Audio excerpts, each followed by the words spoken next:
এই তো সকালবেলা আমি কুঁদরি আলু নিয়ে বসে পড়েছি কাটবো বলে। তো হ্যালো এভরিওয়ান, গুড মর্নিং, কেমন আছো? আজকের সকালটা দেখো, ঘুম থেকে উঠেছি একটু দেরিই হয়েছে কারণ শরীরটা ভালো ছিল না।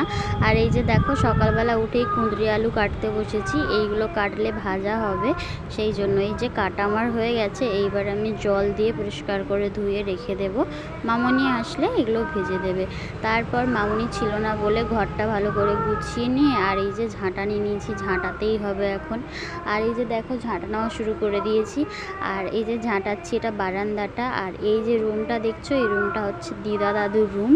তো যাই হোক, সকালবেলা যেহেতু পুরো ঘরটাই ঝাঁটাই, ওপর নিচ, তাই জন্য ওপরটা ঝাঁটিয়ে নিচকে এসে এই যে নিচটাও ঝাঁটিয়ে নিচ্ছি। আর আমাদের ব্রাউনিকে দেখো বেঁধে রেখেছে বলে ওর খুব রাগ হয়েছে, ওই জায়গা থেকে সরছেই না। তারপরে এই যে বাইরে চলে এসেছি, বাইরে পা মোছাটা ঝেড়ে নিয়ে বাইরেটা মানে রাস্তাটা ভালো করে পরিষ্কার করে দিলাম। যত হোক ঘরের সামনেটা খারাপ লাগে দেখতে, তাই জন্য।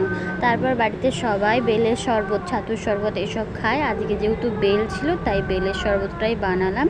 এই তো বেল ছাড়িয়ে চিনি দিয়ে ভালো করে চটকে টেস্ট করলাম যে মিষ্টি কতটা হয়েছে। তারপর পরিমাণ মতো জল দিয়ে নিলাম। এইবার যাব স্নান করতে। আর স্নান করে চলে এসেছি দেখো, আর এরকম অবস্থা স্নান করার পর। যাই হোক, সকালবেলা স্নান করে পুজো করাটা আমার হচ্ছে সব থেকে একটা বড় কাজ। আর আমি তার ফাঁকে ফাঁকেও অনেক কাজ করি, যেই